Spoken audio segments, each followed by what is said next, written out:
RetroDaze.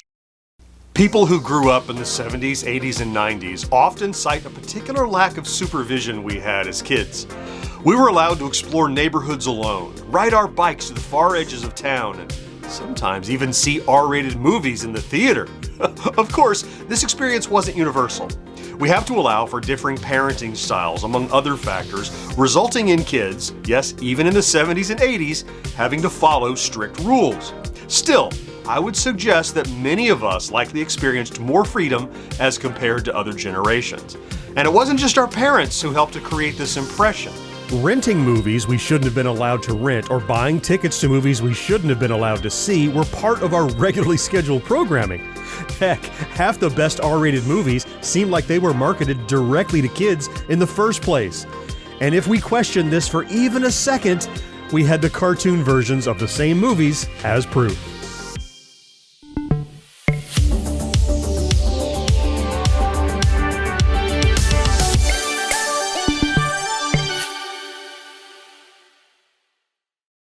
While we're only covering the cartoons in this episode, it bears mentioning that most of these same R-rated movies also ended up having toy lines, which were sometimes related directly to the movies rather than the cartoons. Imagine a cartoon and associated toys being launched for Cocaine Bear and advertised directly to your tweens, and you'll start to understand how borderline insane these marketing decisions were. And hey, don't get me wrong, I'm not saying these cartoons shouldn't have been made, I just want to build out a little contemporary context. The John Wick series is an even better benchmark, and it's a violent action movie in the same vein as some 80s movies we'll talk about today, and it does have associated toys. The difference is the toys are clearly marketed as adult collectibles from companies like Medicom Toys, Diamond Select Toys, and Chronicle Collectibles. It's also worth noting that demographics for animation, toys, video games, comics, and other interests previously considered just for kids has grown to encompass many more adult purveyors in recent decades, which means it's not surprising to now see R-rated content created for spaces that used to be reserved strictly for children. Just watch, the John Wick animated special for Amazon Prime is probably only a matter of time. In 1986, the first of these R-rated properties to make the leap from big screen to Saturday morning was Rambo, the Force of Freedom, and it was not without controversy. Likely born from the success of G.I. Joe, writer Michael Chain adapted the series for television, which started with a 5-part miniseries and later renewed for a full season, which ran for a total of 65 episodes. As you might expect, parents, already weary with cartoons that advertise toys, saw the upcoming release of Rambo the Force of Freedom, which coincided with a toy line, as offensive, according to a New York Times article. In response to this criticism, the same article, Controversy About Toys and TV Violence, reported the following quote: "When you think that the president has mentioned him, the symbol of Rambo transcends the film," said Amy Castens, a spokesman for Anabasis Investments NV, producers of the television series. "That symbol is a symbol of good. He's very patriotic, he stands for strength, he only does good, and he undoes evil." As it turns out, the writer, in accordance with FCC rules, essentially rewrote the character of Rambo as a super soldier who loved nature and went out of his way to avoid violence. There were no deaths in the series, though often hand-to-hand combat and gunfire. They took all mention of Vietnam and Rambo's PTSD out of the cartoon scripts as well. Still, even Sylvester Stallone himself spoke out about the series, as reported by the Chicago Tribune in the article, "Stallone wields a pen with Rambonian power." They're gonna make this Saturday morning TV cartoon show for kids with what they tell me is a softened version of Rambo doing good deeds. First of all, that isn't Rambo. But more importantly, they tell me I can't stop them because it's not me they're using. It's a likeness of a character I played and don't own. Similarly, Stallone had no control over the many Rambo toys that had been sold, and he disliked them even more, saying, "It's not for kids. The movie was not supposed to be for little kids, and I wouldn't let my own children play with those toys." What more can I say? I'm very embarrassed about it. Perhaps others shared this sentiment, as the show only lasted one season. The next R-rated property to become an animated feature was Police Academy in 1988. Technically. If you don't see this one end up on many lists, and if you never heard about any controversy revolving around the animated series release, it's because a good argument can be made against its inclusion in our list. We're adding it because the first Police Academy movie was a raunchy comedy with an R rating, and despite the series becoming PG for future installments, it all started with that big letter R.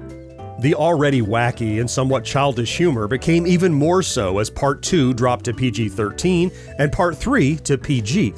With this shift to cleaner humor, by the time they got to the 5th installment, having released a movie every year since the first, it certainly made sense to go ahead and create an animated version for kids in addition to the requisite toys released by Kenner. In terms of timing, the cartoon takes place somewhere between the 4th and 5th films, which is another reason some may argue that it's not actually based on the R-rated first movie, rather the later PG-rated installments of the series. I think we'll all agree, though, unlike Police Academy, RoboCop falls squarely in the R-rated arena.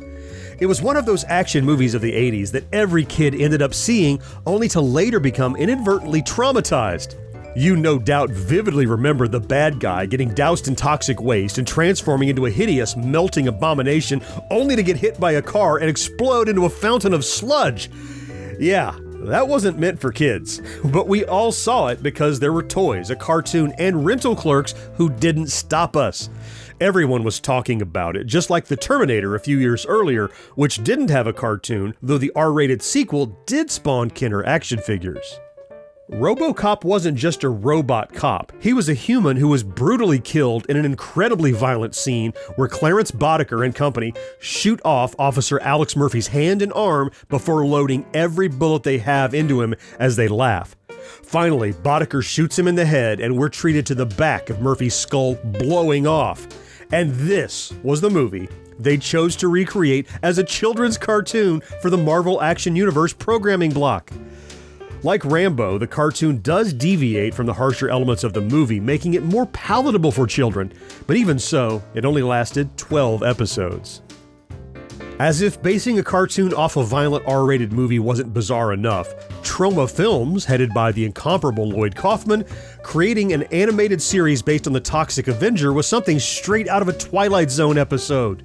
In fact, our staff writer, who also wrote the novel, Tommy and the Order of Cosmic Champions, based on an original idea by our producer, included a personal anecdote in the novel, stripped directly from his childhood. The excerpt reads, "Tommy's mom used to hate it when he rode his bike into town. She'd freak on him, making him wear a helmet and never letting him go after dark. He thought she was nutso right up until an ill-fated rental of the Toxic Avenger. He and Evan had been looking for a horror movie to watch after trick-or-treating the previous year.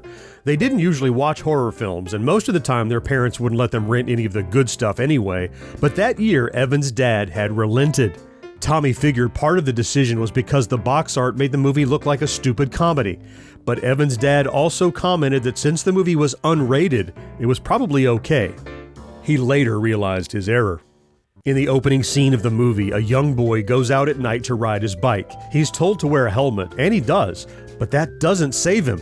The kid is run down by some teen sociopaths who drive over his head and crush his skull. Evan's dad turned off the movie without a word, and Tommy was glad. Even so, after that fateful viewing, he wouldn't ride his bike on the main road for weeks. Nightmares of the scene plagued him, causing Tommy to wake in the middle of the night, sweating profusely and grabbing at his own head to make sure it was still intact.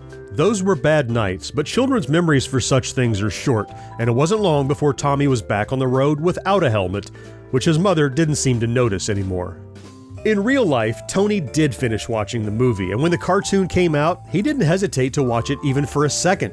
Such were our resilient natures as kids, and perhaps part of the reason why these cartoons, based on mature content, managed to sneak past discerning eyes and FCC regulations.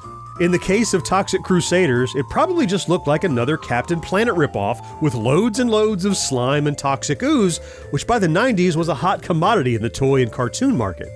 If you thought glow-in-the-dark toys were popular, turn it into glow-in-the-dark slime and you'd triple your revenue. Which of course means there were Toxic Crusader toys created by Playmates, who also made the Teenage Mutant Ninja Turtle figures, all of which were awesome. While there are other cartoons based on R-rated movies like Conan the Adventurer and Highlander the animated series, I wanted to use the last slot to instead talk about a bonus pick that doesn't quite fit the specifications of this topic. That cartoon is Attack of the Killer Tomatoes. Even though this property wasn't rated R, it was still an incredibly unlikely movie to end up as a cartoon. The 1978 film Attack of the Killer Tomatoes, which was a spoof on the giant monster films of the 50s, was never meant to have so much as a sequel, much less an animated series. But after an episode of Muppet Babies featured a segment spoofing the spoof called Attack of the Silly Tomatoes, interest was renewed and New World Pictures offered Foursquare Productions a $2 million budget to film a sequel. Return of the Killer Tomatoes garnered enough success to further encourage the animated series, which took elements from both movies and, to the delight of sophisticated connoisseurs of the wacky and macabre, the talents of John Astin reprising his role as Professor Mortimer Gangrene, also known as Dr. Putrid T. Gangrene. Truly a delight. Throughout this episode, I've expressed surprise and shock that these R-rated movies could ever end up as cartoons. But as I said in the opening, I'm not suggesting they shouldn't have been. On the contrary, the chances of these animated series ever existing were so slim that they should be treasured for their extreme rarity. They exist as products of a bygone era that is unlikely to ever return, and we'd be fools not to bask in their often terrible wonder and glory. Did you watch any of these cartoons as kids? How about their movie counterparts? Did you actually enjoy any of those?